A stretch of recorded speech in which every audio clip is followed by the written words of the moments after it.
Shruti Sharma? Yes. Yes, please take a seat. So Shruti, tell the panel about yourself, your academic qualifications, your work experience, if any, and your main hobbies, very briefly. Okay, sir. So my name is Shruti Sharma. I have been a student of history. I was born in Bijnor, educated in New Delhi. I completed my graduation from St. Stephen's College, and currently I've just started my post-graduation in sociology from Delhi School of Economics. And I am constantly like to learn new things and explore new cultures through language, food, books, and cinema. And I'd like to see myself as an optimist. So, Shruti, you are a graduate, and you have done MA also in sociology. I've Delhi just School of started my Economics. MA. Sorry? I've just started my MA. You have started. Oh, you have started this. Delhi School. So, with the Stephens, in your background, and with the Delhi School of Economics, both are so internationally known institutions.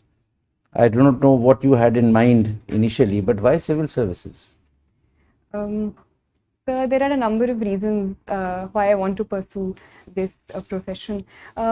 Firstly of all, sir, I believe that I have had a certain privileged background, and therefore I always wanted to do something in which I could give back to society in some way and bring about some sort of change in people around me and give other people an opportunity to have the sort of privileges that I have had, sir.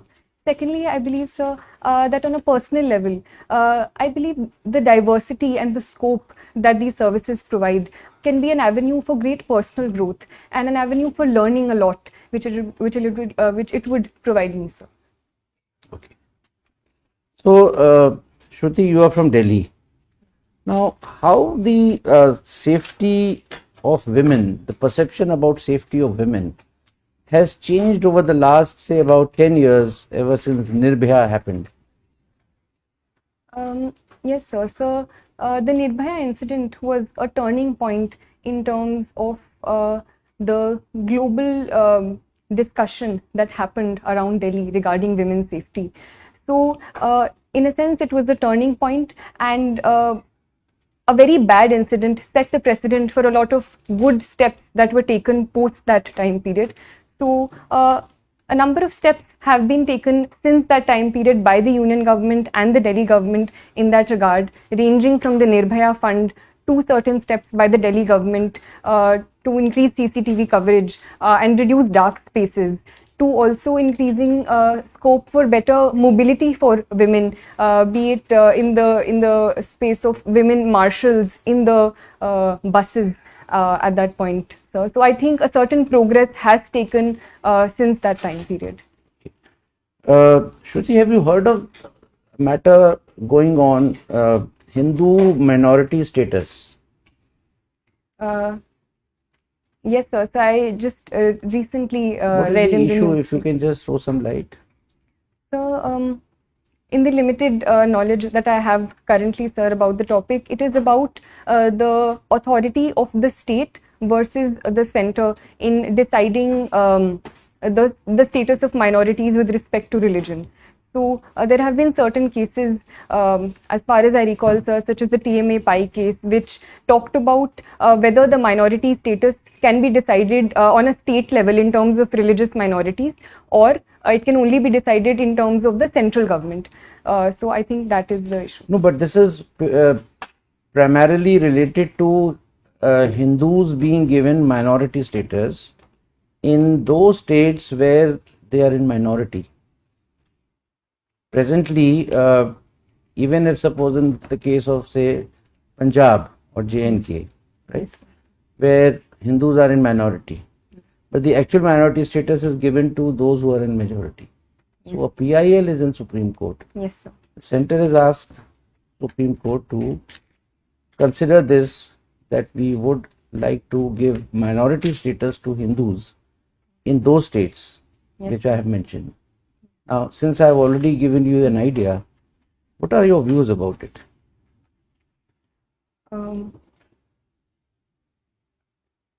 So, the Constitution of India does protect the status of minorities in India as a whole. And so I believe if for certain purposes and for certain positive reasons, the Supreme Court does decide to give minority status in a particular state to reduce atrocities against certain sections within the state, it can be a positive move. Viren sir?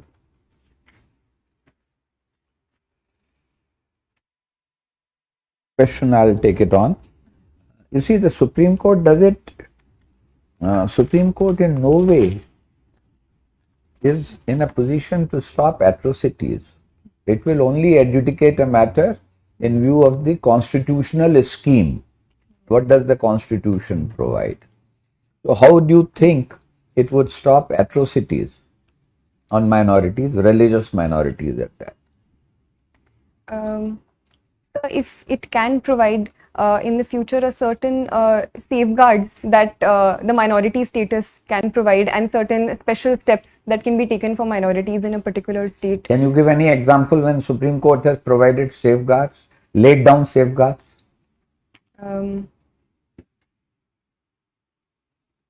You heard of Vishakha's case?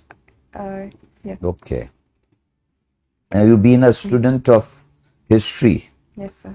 Who do you think, whom would you rate as a foremost historian of the later Mughals period? So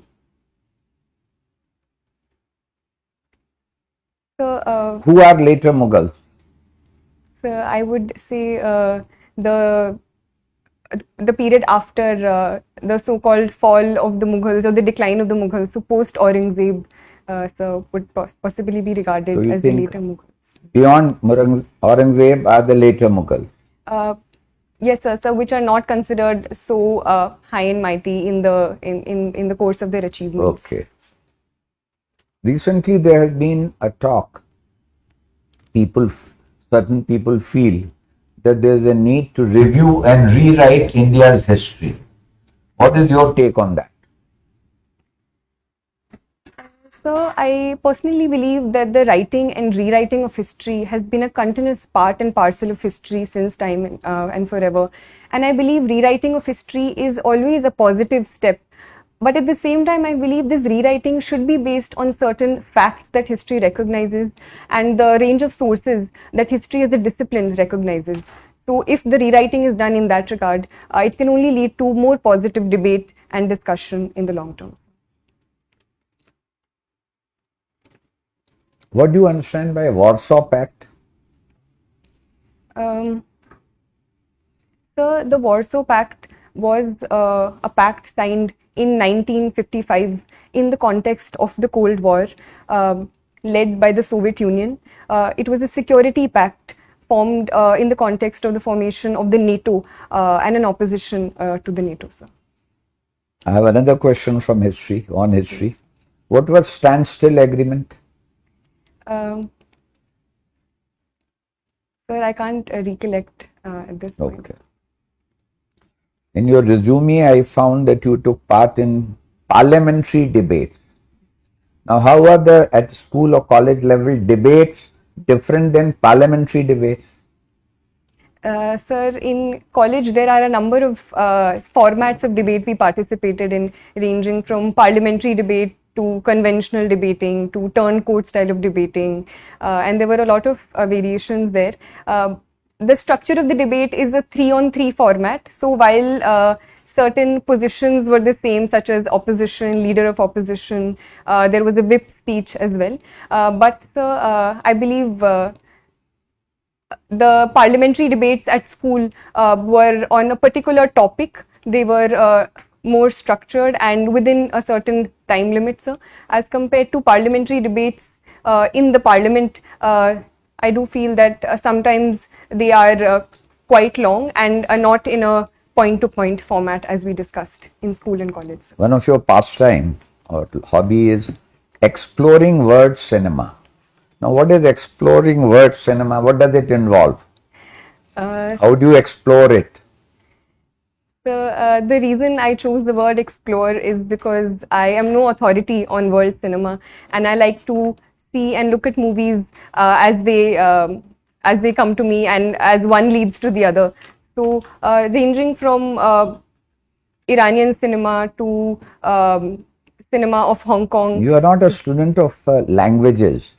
So other than Hindi and English, what language do you know? Sir, I have tried to learn reading and writing Urdu, so I know the Urdu script. I like to learn a few phrases here and there from my friends who are from different states. So you will explore world cinema from subtitles, is it? Sir, I believe world cinema is more than just dialogue. The very vocabulary of filmmaking and cinema, I believe, does not necessarily need language to convey it. Sir. So I think that is my interest in world cinema. And subtitles, obviously, sir, help me understand the story better. Have you heard the term soft power? Yes, sir. What does it imply? So soft power is usually used in opposition to hard power, where hard power talks about a certain military might. Soft power, on the other hand, is the influence of culture and other aspects in increasing the might or the influence of a certain country or power over other powers. So cinema can also be one example of Any other illustration of soft power in context of India?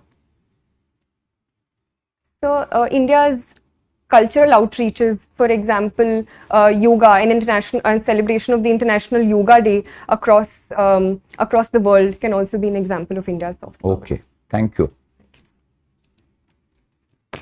Well, Shruti, you are from your home district is Bijnor. So tell us something about Bijnor. Sir, Bijnor is a district located in western UP, sir. The river Ganga flows through it, so it is a very fertile state. Sugarcane being one of the major crops of Bijnor, and therefore sugar mills and the sugar industry is also very well developed, with 5 of the most largest sugar mills located here. In terms of historical importance, the place Vidurkoti is associated with Bijnor.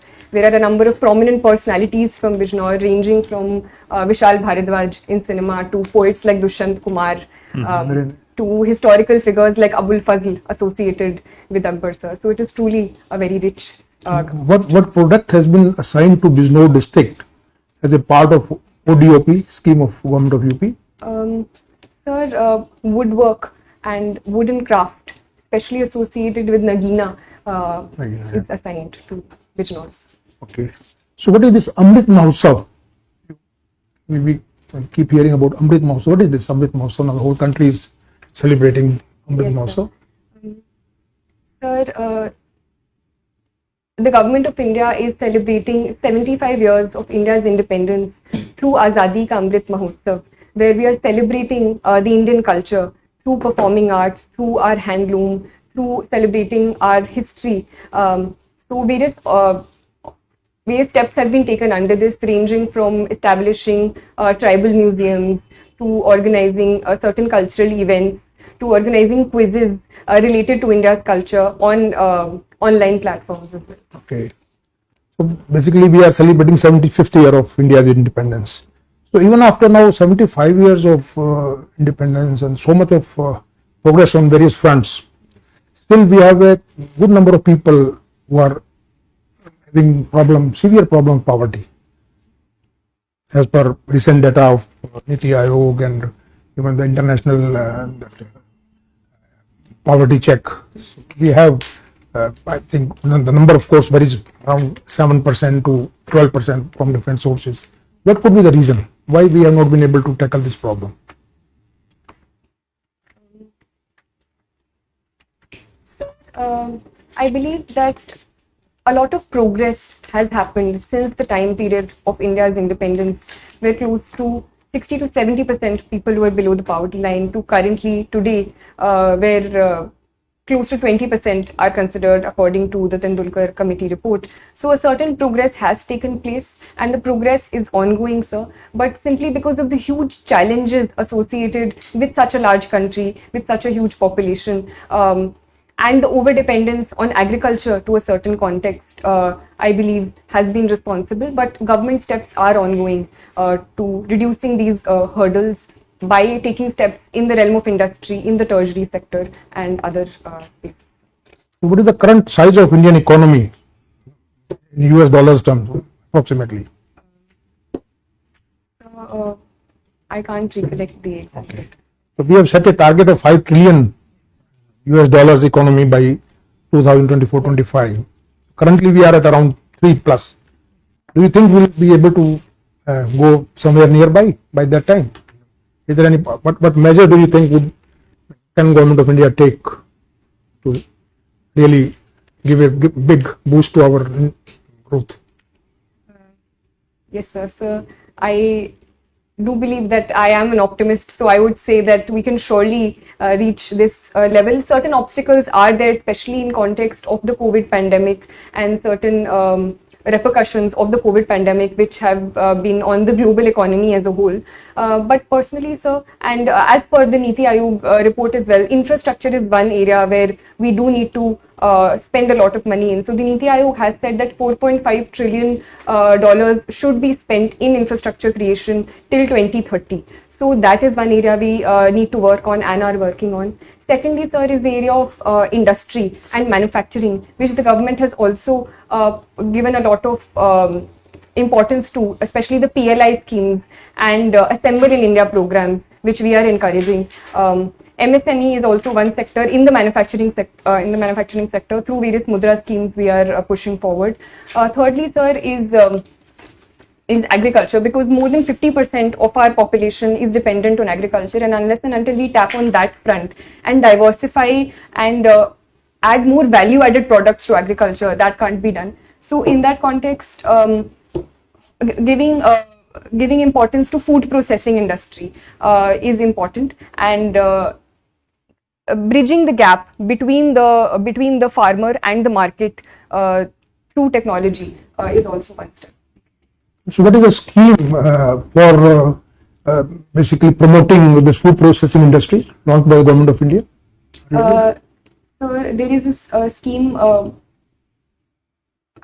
I can't recollect the name, but it PM Pradhan Mantri Kisan Sampada Yojana.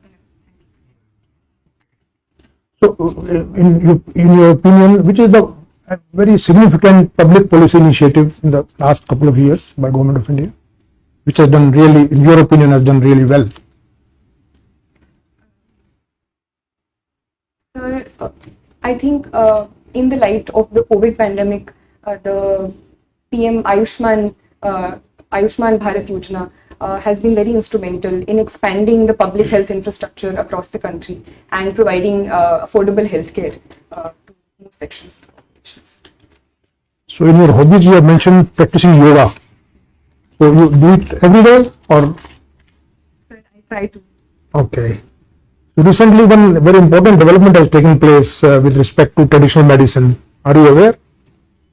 Last 1 week only, and quite something to do with WHO, the traditional medicines. I'm sorry, sir. Because we are establishing the first WHO center on traditional medicine. It has been approved. Okay. So now, as civil servant, what do you think that you will be, with your knowledge, with your experience, with your education, how do you think you will be fitting into that view of civil servant?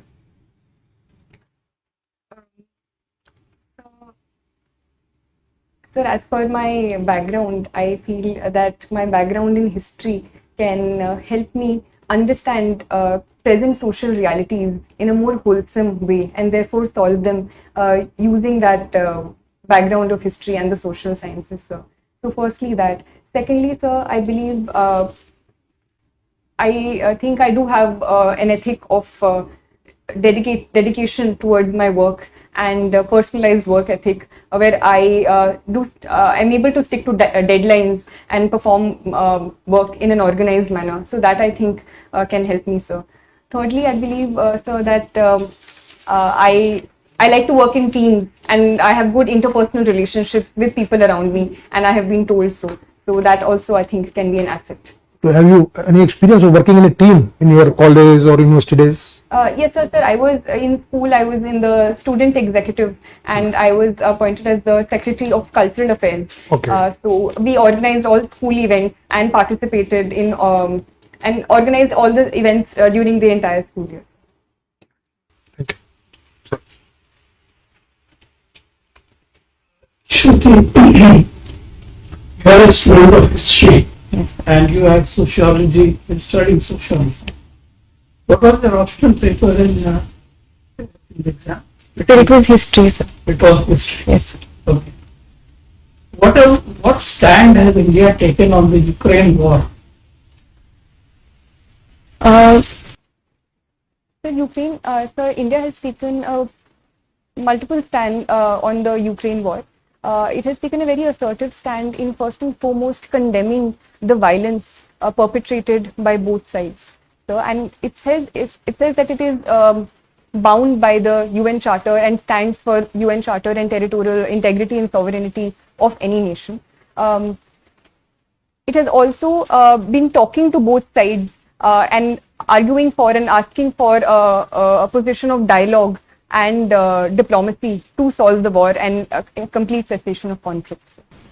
What is India's voting record in the UN Security Council and General Assembly? Sir, I'm sorry, sir. In the context of the Ukraine war, On Ukraine. so India has abstained from any resolutions by either of the two sides condemning the other. Sir.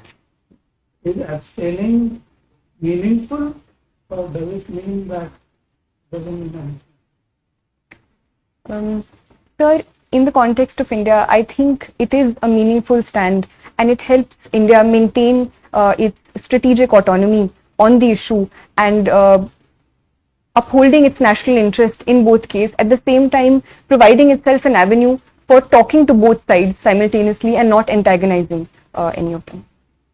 Do you think India's relations with Russia, global relations with Russia, are also a factor in this decision? Abstaining? Sir, I believe that India has categorically condemned the violence that is happening. So that is a constant thing which has led to this decision. But at the same time, it has also abstained in the context of making sure that it does not antagonize both sides and at the same time maintains its strategic interests. So.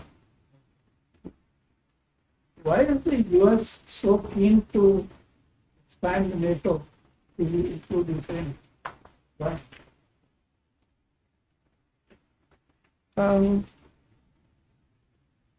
So, in my limited understanding, I would say simply in terms of the conflict with Russia and the antagonism with Russia and USA has been on since the Cold War, and simply in terms of increasing its sphere of influence and is something that the US has in mind, especially after the Crimea annexation in 2014 as well. What did Biden say in his speech in Poland?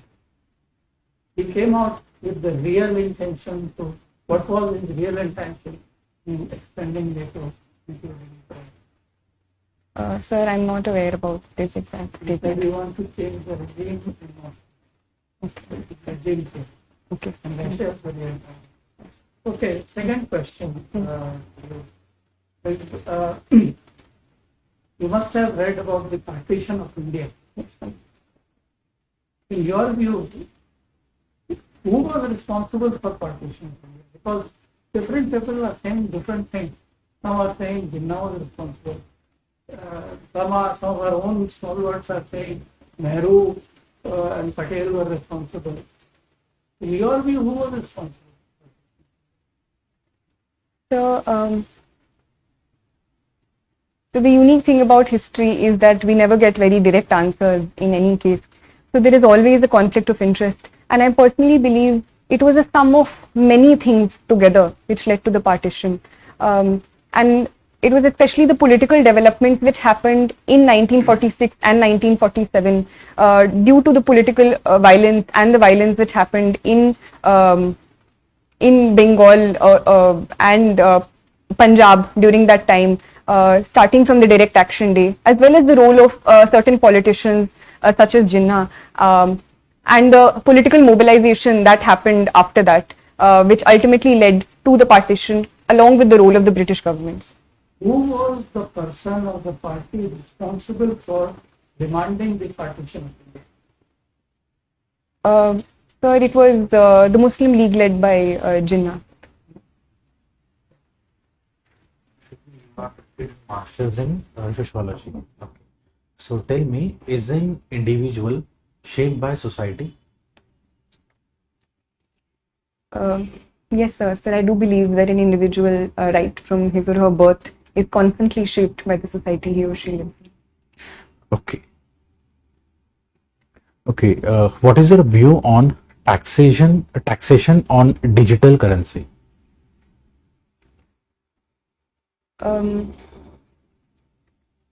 So this was a step that was taken in the context of the current budget, and where cryptocurrencies have come under taxation, sir.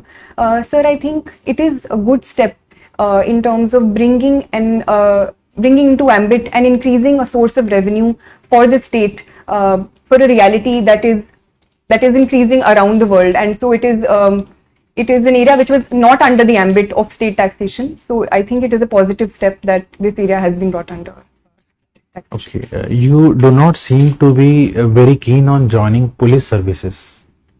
Any particular reason? Sir, I would like to join any services where I have been provided an opportunity, sir.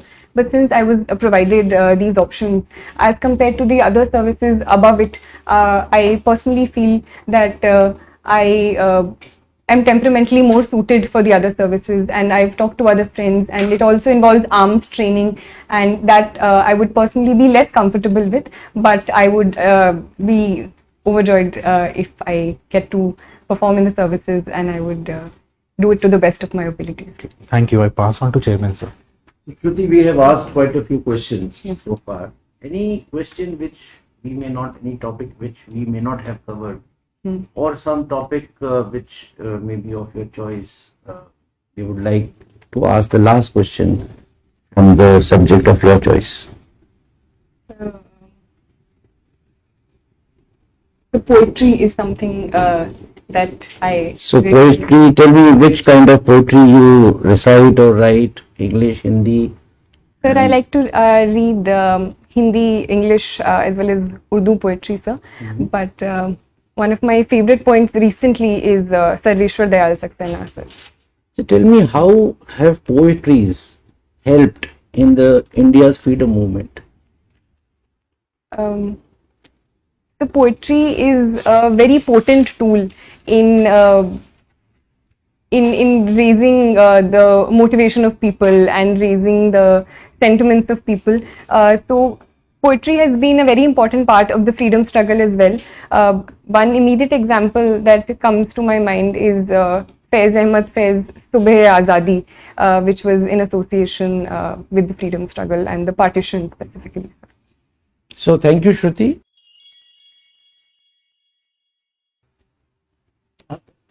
So Shruti, we have good 10 minutes for feedback. You know, our strong point is that we give, so long as you say that I don't need anything more to know, we will not let you go. Okay, so give your own assessment about how your performance. Sir, I think my performance was okay, sir. There were a few questions that I feel that I could have answered Like? better. So there was a certain question about Ukraine and Russia, where I felt I was repeating myself, so that I But thought, we didn't feel it. okay. What else?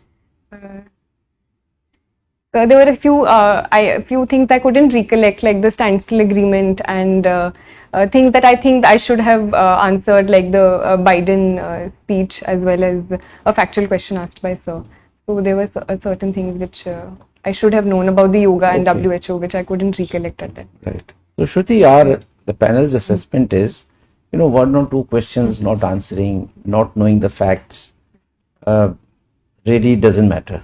Right? Basically, a test of personality rather than your knowledge at this point in time. Now you were excellent. Your performance was very good, and I would say flawless. But it's always good to identify a few loopholes. Some of them you have identified yourself. So not referring to the answers that you could not give, especially knowledge related, but I will certainly point out your little weakness on the current affairs. Yes. You had not read the newspaper of yesterday, today, and that is why you did not know much about the Hindu minority status matter.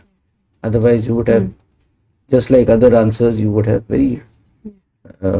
very fluently, you would have answered this. Yes.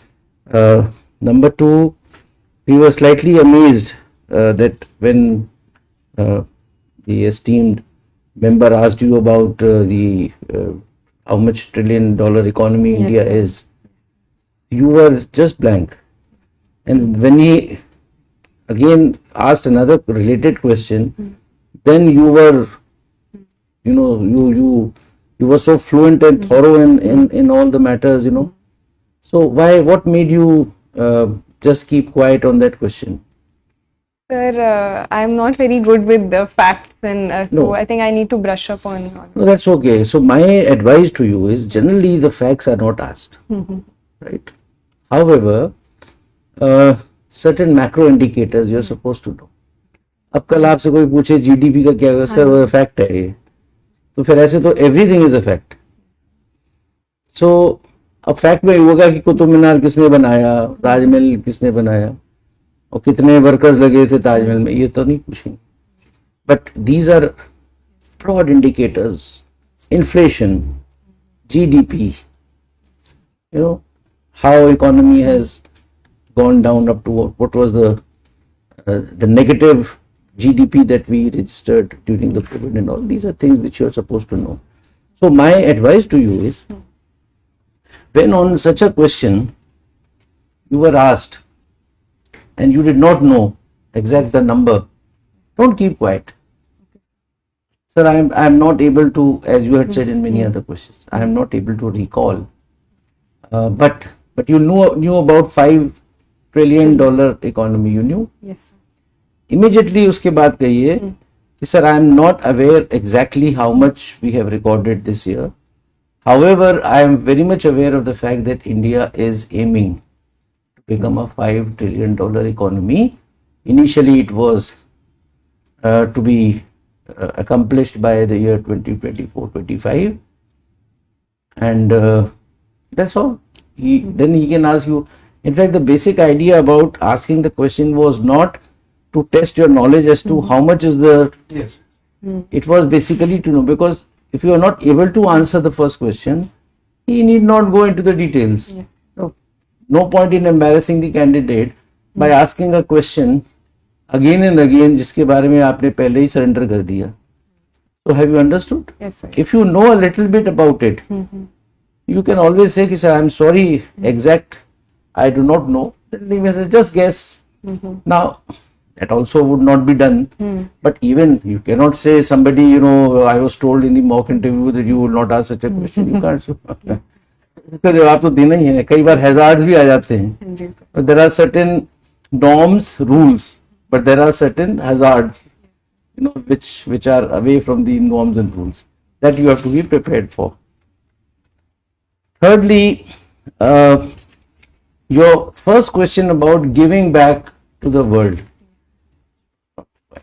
You mentioned 2 points. Yes. Giving back what I have accomplished, the privilege. Now, what privilege? You are just 24 years old. अभी तुम्हें दुनिया ने दिया क्या है? right? You can say when you are at the fag end of your career, maybe people like us who have retired, we are giving back to Chair Academy, our experiences.